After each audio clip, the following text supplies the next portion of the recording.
So welcome to everyone. We're so pleased to have all of you join us for the second gathering of our Smell and Taste Association of North America Book Club.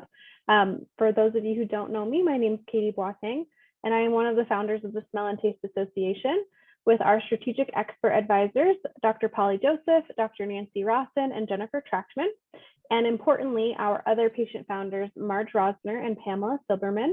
Pamela's here with us today, and she's going to be leading the conversation with our special guest, author Erica Bauermeister, who's with us. So like Pamela, I have acquired anosmia, and I lost my sense of smell from an upper respiratory infection over 13 years ago. We launched this book club with the goal of creating a safe space for people in our patient community and a way and to provide a way to have an informative exchange of ideas and experiences. So this is our second session, and we have 2 additional sessions this year, which will be happening in September and November. So we hope you'll join us for those sessions as well, and we'll provide a link to register for the September session at the end of this conversation. So today we have an hour to explore The Scent Keeper by Erica Bauermeister, and we'll start with a conversation between Pamela and Erica, and then we'll open the discussion for everyone on the Zoom to be able to chat. So a couple of ground rules to help us have this go smoothly. When you joined, you should have noticed that it's recording, but just in case, I want to inform you that we are recording the session so that we can post it on our YouTube channel so that others can view it later. And we'll start off with all of you on mute. So when we open the conversation later on, you can stay muted if you're not speaking, but if you want to speak, just make sure you double check that so that we can hear you. You can use the reactions button on your Zoom navigation to raise your hand, or you can actually just raise your hand if you'd like to ask a question or make a comment when we get to that part. And also, if you don't like to do that and you'd prefer to interact via chat, please feel free to do that. You should be able to see all of those options when you move your cursor to the Zoom navigation. And then most importantly, please be respectful of others throughout our conversation in the way that you ask questions or make comments, because we might have different opinions, but that's what makes this such a great conversation. So with that, I'd like to introduce you to Pamela and then Erica. So starting off with Pamela. Pamela is originally from Philadelphia, Pennsylvania, and currently living in Bethesda, Maryland. She became an acquired anosmic due to a sinus infection in late 2008, early 2009. After many years feeling powerless, she was motivated to help form STANA with other anosmics, including myself.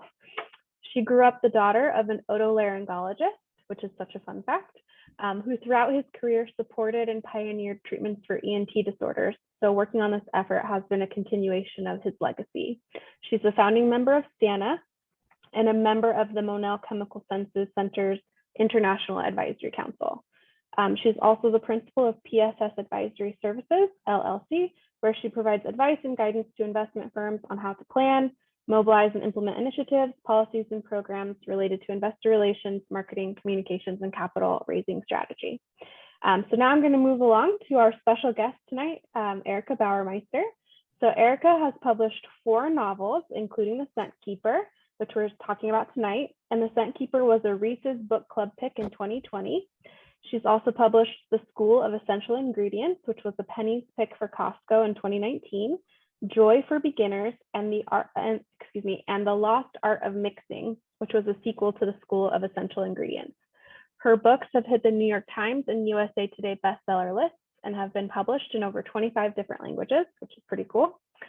So her most recent book, House Lessons, Renovating a Life, is a memoir and essays, 20 years in the making. It examines not just our renovation of a hoarder house, but how a renovation can impact a family and a marriage, and how the designs of our houses can affect who we are and can become.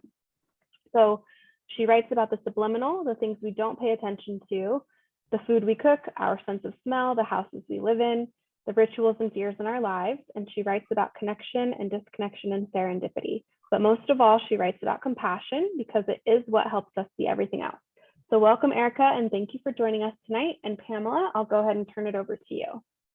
Excellent. Thanks, Katie. And Erica, thank you again for joining us. When I was looking around for books to read and I came across The Scent Keeper, I was so excited to find a book about smell and scent and really the impact that it has on our lives. And as somebody who's an acquired anosmic, you may not think I wanted to read about it, but I did want to read about it. And once I sort of started turning the pages, story of Emmeline and her family, and the way you wrote this in such a beautiful way, it just pulled me right into the story. But just to start off our conversation, I'm curious what inspired you to write the book and what drew you to the topics of smell and scent.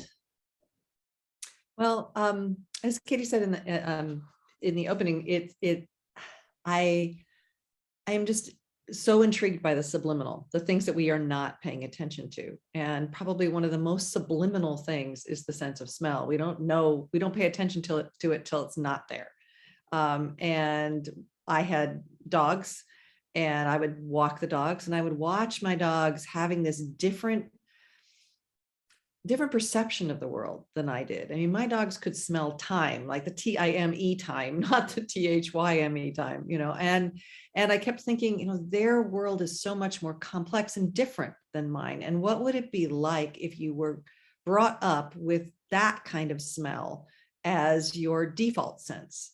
And not that you're blind, not that you haven't lost any of the other ones, but that is the sense you go to first. Whereas most of us will go to vision. This child would go to that. And then that became even more interesting when I hit sort of my early mid 40s, and I went premenopausal, and my hormones went off the charts, and my sense of smell went off the charts. And all of a sudden, the joke in my family was you could use me to track kidnapped children. I mean, I just was that good. There was a period of time where there was this smell that I could smell, and it was this weird sort of slightly electric, hot smell. And it would happen after I'd been using the computer or watching the TV or whatever. And it wasn't until I read Season to Taste, and she talked about smelling her brain working. And I thought, oh my God, that's it. I'm smelling my brain. That's bizarre. So I wrote a character in Joy for Beginners, she's a perfume matcher, and she's very into smell. And I did a lot of research into the biology and the culture and the sociology of the sense of smell. And then when I finished that story, that arc was done, but I thought, okay, I'm not done with this. This is too rich. And so I decided to write the story of a little girl, and she had to be brought up somewhere pretty isolated in order to have smell be her default sense. Otherwise, everyone around her is going to make her default to vision. And as I was telling Katie and Pamela, that the irony is that the very weekend that I decided, okay, now is the time to start this novel, we were hiking on the West Coast Trail of Vancouver Island, which is a very treacherous place, and there are bears, there are cougars, and there's all sorts of stuff. And we had bear spray, and it accidentally went off in the tent in the middle of the night, and it nuked my sense of smell. And so I had to train myself back, which I did. It's not as good as it was by a long shot. There were weeks there, months there, where I didn't, either all I could smell was bear spray or nothing. But it did. I always say, if there's a feeling of longing in this book, it's because I was missing that sense so deeply during that period of time when I was first starting to write it. Well, definitely came through. That makes a lot of sense. Your appreciation and your compassion for going through that comes through, and now it makes so much more sense that you were experiencing it as well. In terms of that work that you did to research the sort of super smellers out there, that certainly came back into this story, because we learn Emmeline is essentially a super smeller, but also she's the daughter of Victoria Wingate, who turns out to be this very successful woman in the perfume industry, but also she's now in this industry of creating olfactory experiences. But from your research, like, what were some of the things that were important to you to impart and integrate into Victoria's story that you learned from doing that work? I think what I found interesting was that, we can use anything to sell something, as far as I can tell, but that ability to use someone's sense of smell to really push them toward doing something, modifying their behavior. So, I mean, literally every fact that's in that book is real. So when they talk about the casino in Las Vegas that created the signature scent to cause people to stay at the slot machines longer. They increased the time people spent there by up to 45%. I mean, it's kind of astonishing. And there are a lot of things that I didn't include, the work that hospitals are doing by giving patients, surgical patients, the option of several different scents and saying, okay, when you come out of surgery, what do you want to smell? And they have found that when people encounter a smell that makes them comfortable and happy, their recovery is much, much faster. And so there are a lot of these uses, both, we could say for good or for ill. There are, you can think about the Westin Hotel has their own scent. They sell it in candles now, and you take the candle home and you burn it. And subliminally, what are you remembering? That wonderful stay you had at a Westin Hotel. Gee, why don't you get on the internet and book another trip? So there's a lot of that going on. And I thought that it was really interesting to go from Emmeline's experience, which was so natural and so personal and so memory oriented, to the much more commercial end of things that Victoria kind of personifies. And so it was fun kind of taking that trip through. Such a contrast, right? Yeah, between her sort of beautiful childhood connections with scents, and then her mother's very commercialization of it was very different. And you could sort of see the contrast, and at some point there was going to be a coming to a head of that. Another topic that you touched on in her childhood was her father John's invention, the Nightingale, this olfactory Polaroid camera, essentially. And if anybody hasn't finished the book yet, but he's capturing the scent on a piece of paper, and then they're storing the paper in vials, and then storing those in little boxes or little places in the wall. It's interesting because there is a lot of work and interest being done in digitizing smells. There's different feelings about where we are with some of the tools that are potentially out there that digitize scents. But I'm curious what inspired you along the lines of the Nightingale, and what, was there something out there in particular that you thought of when you created that? Several different things. I mean, the first is just Polaroid cameras are so strange.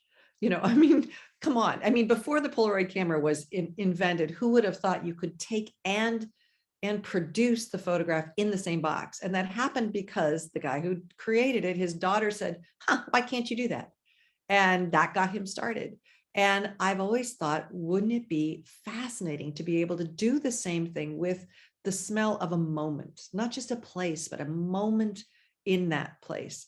There are people doing incredible work out there with smellscapes of cities. And I think it's Sisal Tolas. I don't know, maybe Frauke, maybe you know the name, but she is doing extraordinary work with, creating the scent of money and the scent, and there are people out there who are doing exhibits of the scent of fear. And so she had men wear shirts, and then they experience fear, and then people come in and smell it. And some people really gravitate towards certain smells. And just digression, because I think it's the most interesting study I ever saw or read about, is the one where they have men just sleep in shirts, t-shirts. They don't exercise, nothing, just basic sleeping. And then they have women smell those shirts and choose which man they are most attracted to based on smell. And it was a study of like 12, 15 people. So it's, it's not scientifically fabulous, but it's interesting because what happened was the women, without knowing it, chose men whose immune structures were different than theirs, which is exactly what you would want if you would want to create a strong next generation, right? That's why you don't marry your cousin. You don't want to marry the same immune system that you've got. The one difference was women on the pill, and they chose people that were more like, their DNA structures were more like their families, because you would want to be attracted to and want to be around your family, which actually does, raise some interesting, I don't know why there aren't these scientific studies of since women started taking the pill, A, we're choosing our mates while we're on the pill. B, we're then having children. And so all of a sudden we have all these autoimmune diseases, we have all these allergies, we have all these everything. And it'd be fascinating to find out if there's some kind of downstream thing that's happening because our noses are helping us choose perhaps mates who biologically don't make as much sense. So Yeah, no, I'm just curious. yeah, no, Saying it's true, just curious. yeah, no, I agree. That's is fascinating.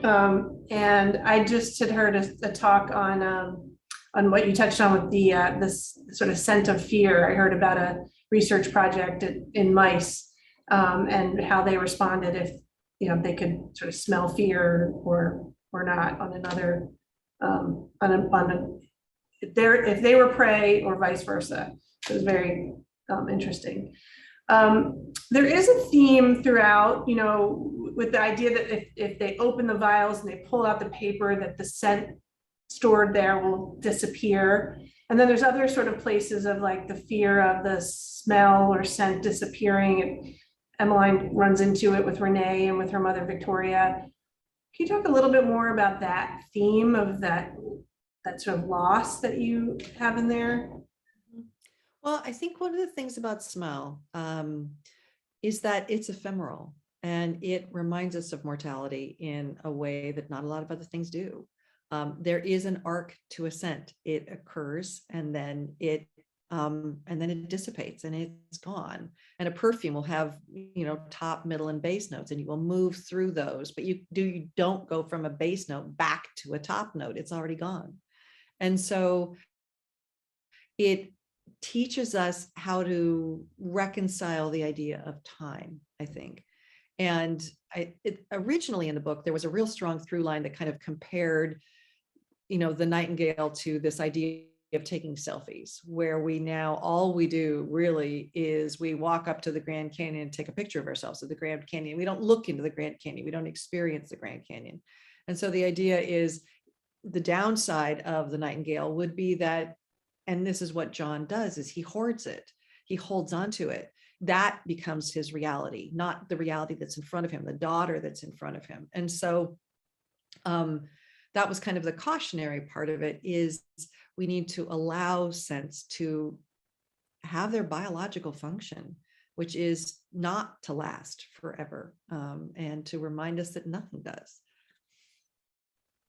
You do a really masterful job of bringing in the strong connection between scent and memory and emotion. And I know for people, certainly in our community, who have experienced the loss, that that's such a big part of when we talk about how the quality of our quality of life has changed.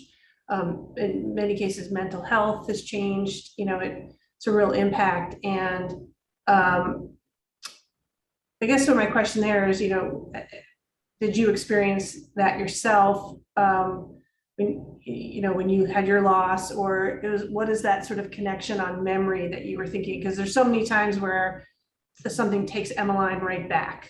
And clearly John had a connection to those scents too, that he was protecting them in such a strong way. But can you comment on that part of it?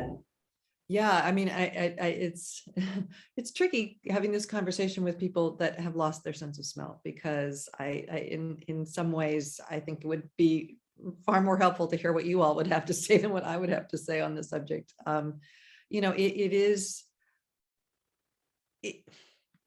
The loss of that sense is probably one of the most frustrating, both because it's not obvious. You lose your vision, it's obvious, people see it. You lose the ability to walk, people notice. You lose your sense of hearing, people will know that you can't hear. You lose your sense of smell, people are like, yeah. Because people take it for granted, because people don't pay attention to it. And yet the loss of it is devastating. And you all know that from the feeling of not being safe anymore, or that inability to smell your children or smell your lover or any of those kinds of things. It's just a really, really difficult and amorphous kind of thing to have to deal with.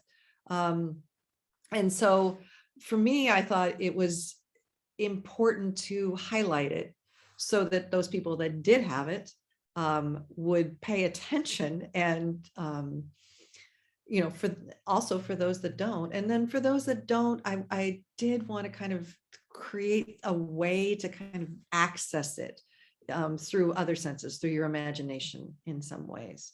And I wrote this book before COVID happened, and it came out in 2019, so the year before. And I actually, that summer, I was thinking, oh, it'd be really interesting to write kind of a dystopian future thing where there's this virus that takes away a whole generation's sense of smell. And I was that close to writing it. And then I thought, nah, I don't write that kind of book. And then Oh my gosh.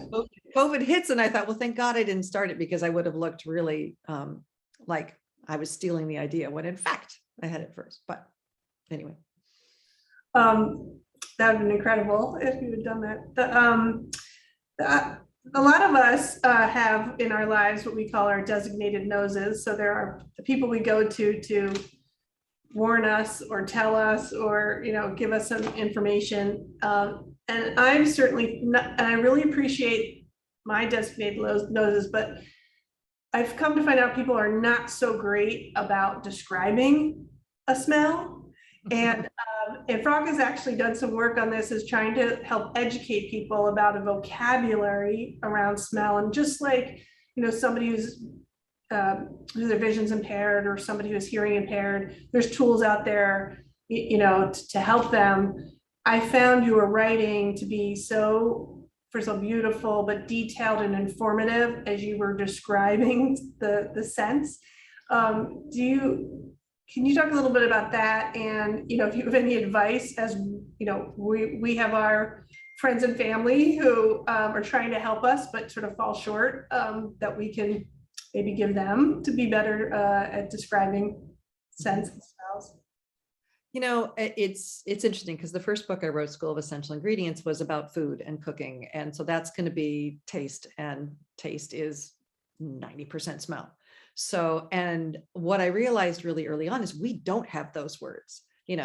Fish tastes fishy, salt tastes salty. I mean, it's the old add a Y concept, just there's no imagination particularly to it. And yet vision, we have all the adjectives in the world, and touch, we have all of these different sort of metaphorical, wonderful things. And so that, what that forced me to do was go to metaphor. Because you had to think outside of the box. And so when I lost my sense of smell, one of the things that I did, and I can't remember if I got this from Season to Taste or another book that talked about the kind of training that they do in Grasse, France, but it's a lot like the training Emmeline has in the book, where you get one scent and you have to learn how to recognize it. And so what I did was I bought a set of essential oils, and in different scents. And I took one a day. And then what I did was I kept a journal, and I would put one drop of that essential oil on my skin. You're not supposed to do it by the way. Yeah, I know. Frog is going, what are you doing? I didn't know any better. Just one drop though, just one drop on my wrist. And I would smell it throughout the day. And I kept a journal, and I would track my mood, how it affected my mood. And then I tracked what it would be if it was a color, if it was a sound, if it was a dance move, if it was walking, if it was talking, if it was a person, what would this be like? And saw it from all of these different sides. So then when the time came to describe it, then it would be easier. But what stunned me really was how, two scents, labdanum, galbanum, they sound almost similar. They look almost similar. They don't even smell that dissimilar. Labdanum, oh my gosh, it just made me happy and calm and lovely. Galbanum, my husband, like an hour later, said, could you scrub that off? And I said, why, don't you like it? He said, I don't care, but you're a bitch right now. And really, I think it's affecting you. And so I scrubbed it off, and it was like, yeah, all better. I have no idea why it affected me. But one thing I can say is that during that period of time when I didn't have a sense of smell, there was one night when the smoke alarm started chirping. And I'm sure you all know that's just freak out time, right? It's the battery, but you fully expect it to go full on fire alarm anytime soon, and you won't know where the fire is because you can't smell it, right? And so I went downstairs to get new batteries because it wouldn't stop chirping. And as I'm going down the stairs, the air felt different. It felt heavy. And I thought, something's wrong. Something's different about this house. I don't know what it is. I don't think it's a fire, but there's something weird. And my husband wasn't home. And so I got the battery, I put it in, stopped chirping. I went into the bedroom, closed the door, opened all the windows. It was March, it was freezing. It's like, nope, but I'm not going to die. So in the morning, my husband comes home. The first thing he says, why is the house so cold? And the second thing he said is, those lilies on the table smell really strong. And so what I had felt was that weight changing in the air. And it affected my mood. Even though I couldn't smell it, it was still affecting my mood. And I thought that was fascinating. So that's a digression off your question. But I think, I think the way to have your designated nose help you, or to think about it, is just tell them to have fun. Open the box. Like if this scent was dancing, would it be jazzy? Would it be waltzing? Would it be, if it was a color, what color would it be? What sound would it be? And they'll look at you like you're crazy. But once they get into it, actually, it's really, tell them it helps to get with Alzheimer's. So just go there. I love that. And that'll, again, we're sort of missing this sense. It'll just bring more joy to our lives, right? It might be even funny if we can get them to, yeah, show me what it looks like, Yeah, exactly. I want to go ahead and open it up to others to ask Erica some questions about the Scent Keeper. Would anyone like to jump in?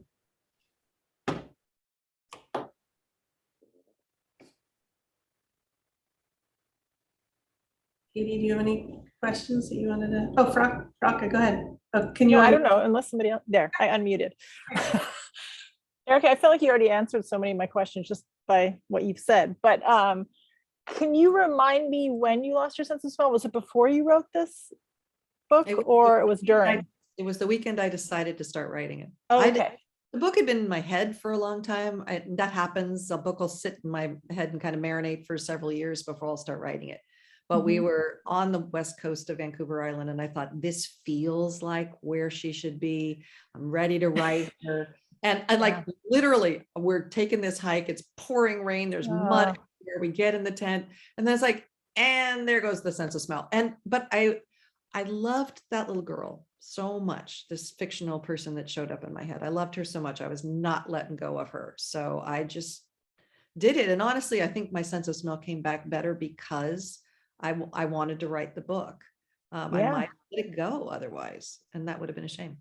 Yeah, I was going to ask you, just that helps me a lot, because I was going to ask you how your relationship to your sense of smell changed after you started focusing on it so much, right? Yeah. Because, go ahead. Well, and I think before that, when it was sort of that premenopausal hormonal thing, it was so organic, so part of me, such an emotional part of me.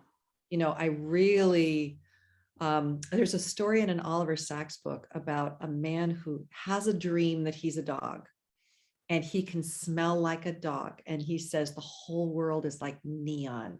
And he woke up, and it continued for about 2 or 3 weeks, and then it went away. And he was bereft when not all the smell, just that extra level. Yes. And so when I had that kind of super smell thing, it really felt like a superpower. I mean, my kids could walk in the front door and I could be back in the kitchen, and I would know if my daughter was near, and anyone would. I mean, they hated it. They really hated it. But, my sense of how to cook really changed. I mean, all of that was just astonishing. And then when I lost it, and it's come back, I would say about 50%. Okay. And it has become, it's more of it's in my head now instead of memories, right? At the beginning, it was probably you were writing from memory then. Well, yeah, probably. Or kind of as I got the sense back, I would, I'd really be putting my nose in everything. When I was cooking, deep in the pot of the spaghetti sauce, trying to get it. Okay. But I think partly because the way I trained myself back was through metaphor. it Mhm. became a very intellectual kind of thing. And so it's much more a mental sense than it used It to be is. for me. Um, Smelling is in the brain, not in the nose. it is, but for a while there, it was like in my whole body, and I just Yeah. loved Yeah, it. yeah. Anyway, I don't want to take up every, I could ask you 10 So- questions. But Erica, I'd like to know a little bit more about your writing process. So I'm always curious to learn more about that. So do you have a set schedule that you do when you write your books, or is it just like the idea hits you and you have to just write for hours and hours and hours, or what is your process like as an author? Well, and that has changed dramatically over the years. And also, I was part of a group of authors in Seattle. There were 92 of us, and I swear to you, not a single one had the same writing process. So whatever I say, do not take that as how you should do it. It just what works for me. When I started writing, and I wrote for decades before getting published, by the way. And so when I was starting, I had little kids, I had a full-time job. So writing was nooks and crannies and here and there. And then when I started writing School of Essential Ingredients, I just got this idea for a fictional book, and it fell in my head, and I just started writing. And again, nooks and crannies. I was a real estate agent. So when I didn't have clients for a week, I would dive into it, and then I would come back out. And, so it was I think that's why most of my books are interconnected short stories. The Scent Keeper is the only traditional novel I've ever written that's an arc that follows one character. All the rest of my books are very different. But I think part of that is because it was nooks and crannies writing. I could write a story, a 6,000 word story, and then if I forgot most of it, it was okay, because I was writing another one. And then my kids grew up, they fledged. I sold School of Essential Ingredients. That allowed me to quit real estate. So more and more, I became in control of my own time. And so after the kids were totally fledged, we moved to Port Townsend, which is a small community. And I actually built a writing studio. And so now I do go down every morning at 7:30. I go down and write for 3 hours. But I have learned that if I'm stuck, I have to walk away.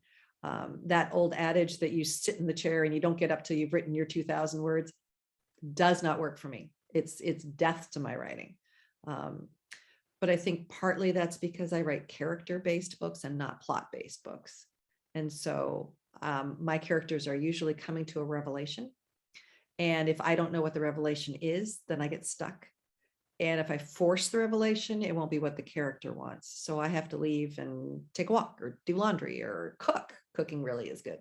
But some kind of repetitive physical exercise will kind of break the log jam, and I'll go, oh, that's what they were trying to learn. Okay, I get it.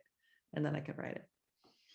That's fascinating to hear. It's almost like you're interpreting your characters and what they want. That's pretty cool. Another question for you about your characters, since you do have character-driven books. I'm curious, who's your favorite character in The Scent Keeper, and who's your least favorite character? Oh, man. So when I started writing fiction, I didn't write fiction for a long time because I could not come up with fictional characters who weren't like, thinly veiled portrayals of my sisters, but not really nice ones. I mean, it was just bad. I know people that do that kind of work really well, but I don't, and I never wanted to. And so I didn't write fiction. And then I got this idea for School of Essential Ingredients. It was 8 characters and their teacher. And I felt like I had built a house and it had 9 rooms, and I just believed they would move in. And they did. They just started showing up in my imagination. I have no idea why. So I'm grateful for that.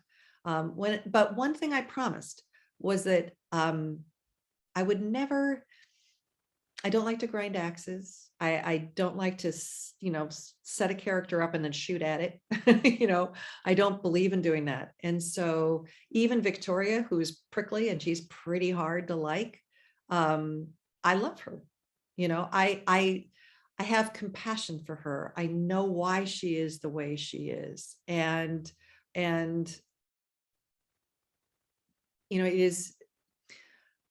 it is a difficult thing to have broken parents. And obviously Victoria must have had broken parents. She passed the brokenness on to her daughter, just as Fisher's father passed his brokenness, his mother passed her brokenness. And to me, probably the most important thing, one of the most important messages in that book was two things. One, that brokenness created incredible talents in both Fisher and Emmeline. And I wanted to have two characters who were equally skilled, but in different areas.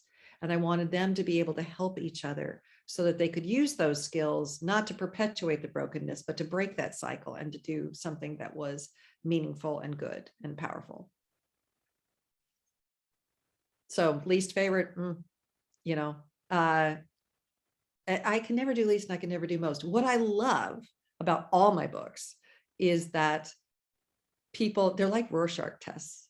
People will read and they'll read John, and people either love John and say, oh my God, he created this amazing experience for his daughter, and it was this idyllic island adventure, or they're like, I'm calling CPS on that man. He is the worst father ever. He is abusive. He's terrible.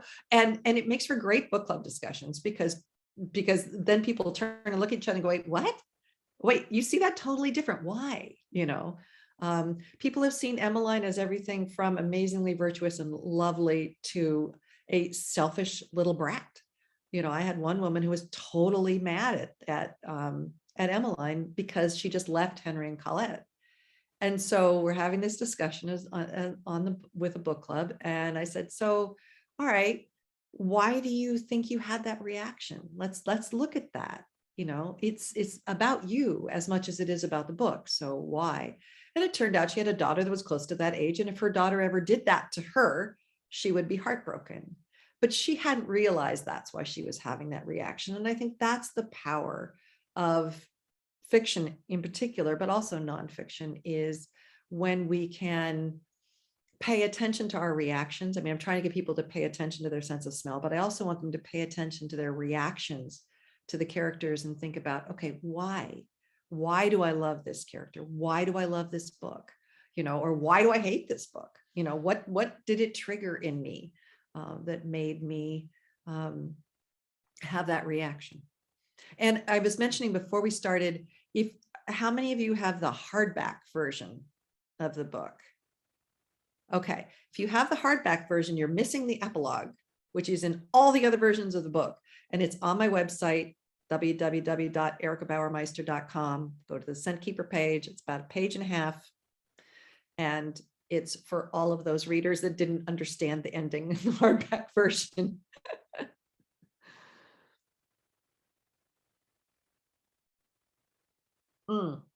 Thank you. All those links are in the chat now. That's great. Yeah, I just posted those there. Thank you. So another question that I have for you is something that I actually saw on Goodreads, because I'm a big Goodreads user. So someone on Goodreads actually asked you this question for a different book club, I think, but I want to use it because I think it's a really good question. So would you ever consider writing the story's perspective from her dad or from Fisher? Like, why did you choose to focus it on Emmeline instead of focusing on other people's perspectives in the story? And would you ever consider doing so? So, I mean, that's a fascinating question, because I rewrote this book 5 different ways. It took me over 6 years, and I literally started from scratch 5 times. And the first time it was written from Emmeline, Fisher, and John's perspectives. And each of them started as a young child. And so you would switch between them. And the only way you'd know that John was different is that the details in his story were 1950s, early 1960s details. Emmeline's, that island could be 200 years ago. It could be now, who knows? And Fisher's was, okay, that feels more contemporary.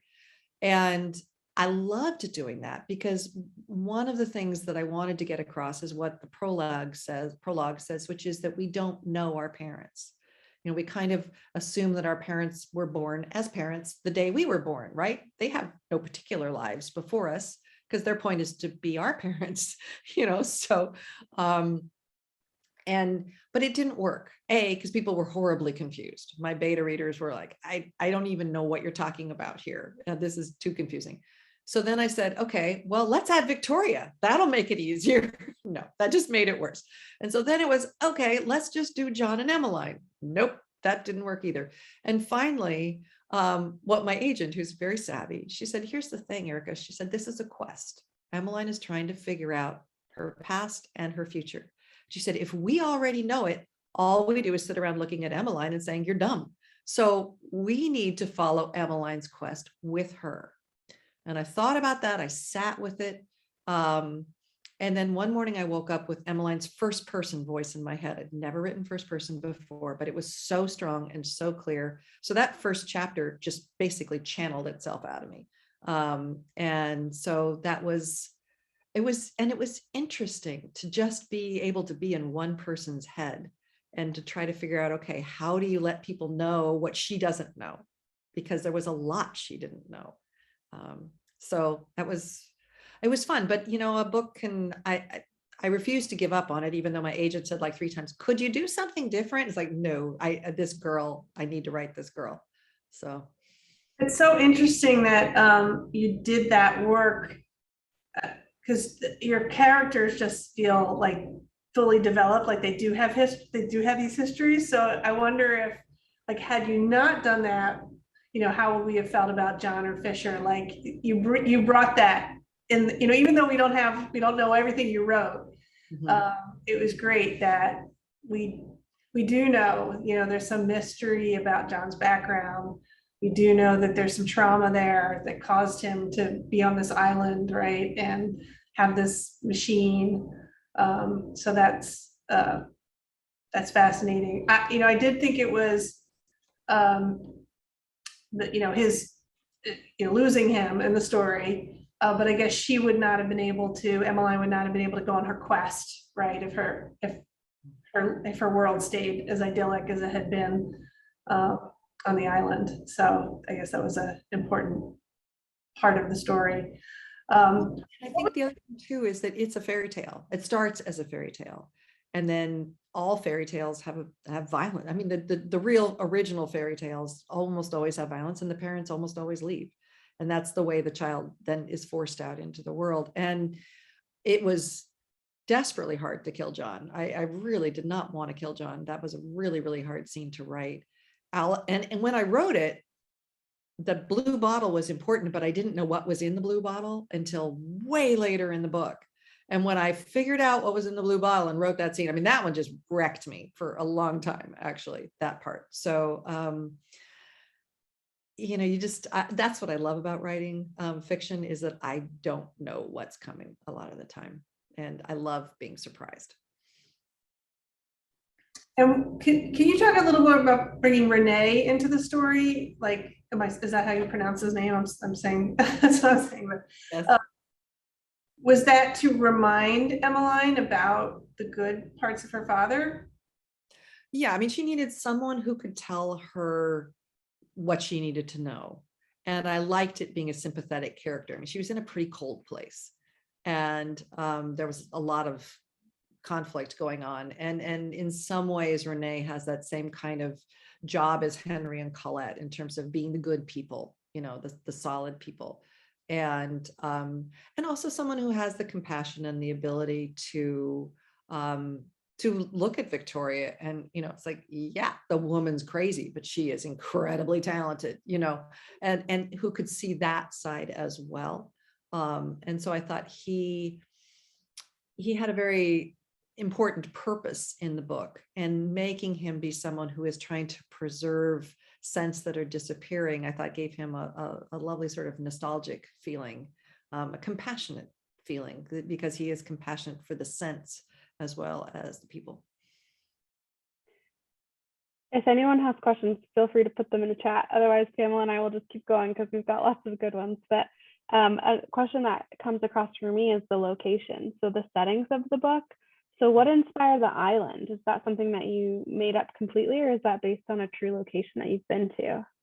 So, you know, that hike was and near Tofino, and it's a sort of soul stirring place. And yet it was way, way, way too civilized. And so I thought, okay, I have to find somewhere that is remote enough that a man could raise a child without being bothered.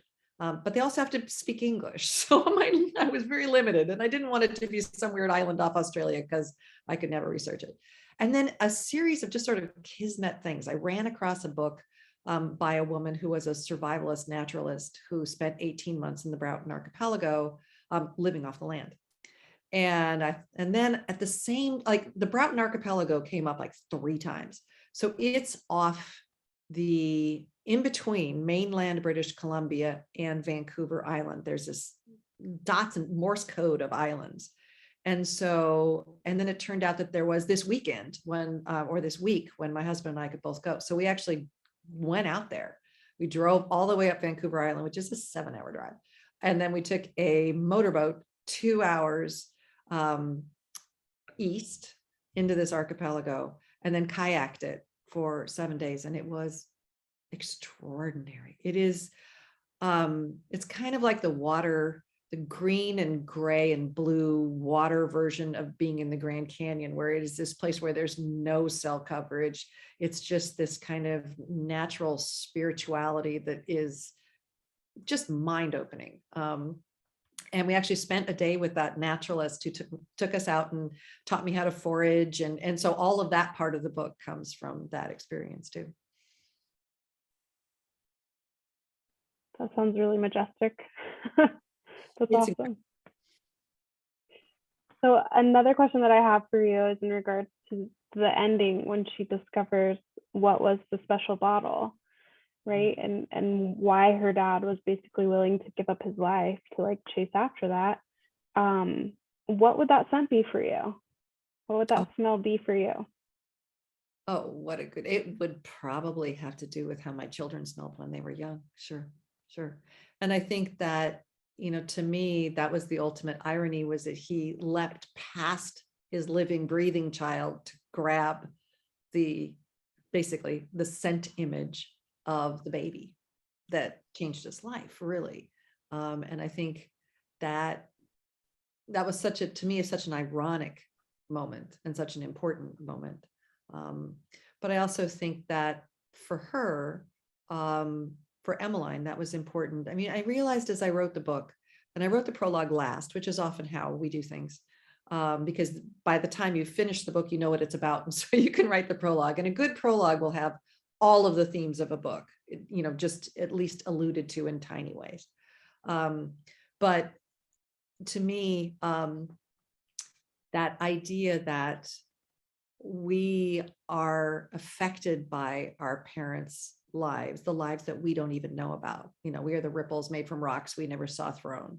And I think that as individuals, if we're lucky, we get to go through, I sort of see as the 3 stages of growing up. And the first one is, you're there, you're with your parents, they create your reality. They are your island, and then there's that second stage where you are creating your own identity, often in contrast to them. And so they are responsible for all that is wrong with you, and it's all their fault. And then there is the third stage, if we're lucky, we get to, which is learning to see our parents as human beings who had lives before us, who have lives now, and who will have lives without us, in the future. And I think that is a critical part of maturation for human beings. And when I realized that, and I wrote the prologue, I thought, and this book is in 3 parts. It is in 3 different geographical locations. And I had no idea that's what I was writing about. I thought I was writing about the sense of smell. But in the end, it was really about that coming to compassion with your parents. You do write another book that this group we should put on our list. And you're covering, in the School of Essential Ingredients, you're covering cooking and eating and food and smells and flavor and textures, which is important to us. And I know Mimi spends a lot of time in this space. So in terms of that book you wrote first before this book, so what were some of your lessons about smell and taste when you were writing that book that informed some of the themes? So I did spend a lot of time cooking when I was writing that book. So each chapter in that book is for a different character. They're all in a cooking school, and each chapter is a different character, and it's basically the food they need to take them to the next place in their lives, to help them understand. So I'll give you an example. There's a character named Tom, and he has lost his wife to breast cancer, and he has cared for her and worked and fought for her, and she has died. And I knew from the get-go that his food would be pasta sauce and pasta made from scratch, because those things take an inordinate amount of time to make, and they are eaten within 15 minutes and gone.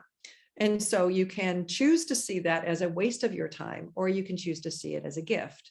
And Tom needed to learn to see that even if his wife didn't survive, his caring for her was a gift. And so with each character had a different lesson, a different food. But what I ended up doing was cooking that dish over and over and over again. I mean, we had pasta sauce, I can't tell you how many times over the course of the 5 years I wrote that book. But I would do that so that I could, because that was the only way that I could really describe the smells or the flavor, you know, or the texture too. You know, I think when you lose your sense of smell, you know, this texture becomes incredibly important, you know, crunchiness, contrast. Interestingly enough, my father, my brother-in-law, and my father-in-law all are anosmics, and have been either all of their lives or because of an accident. And my father-in-law, his favorite food is Rocky Road ice cream, because it's got all of the alls, right? It's got temperature, it's got crunch, it's got chew, it's got softness, it's got sweetness. And like for him, that's the perfect food. Popcorn's pretty good too, because you get the salt. If you put enough salt, you get the salt. That's great. Excellent. Well, as we start to wrap up, one final question we have for you is, what's your next project? What are you working on next? Well, I'm excited to tell you.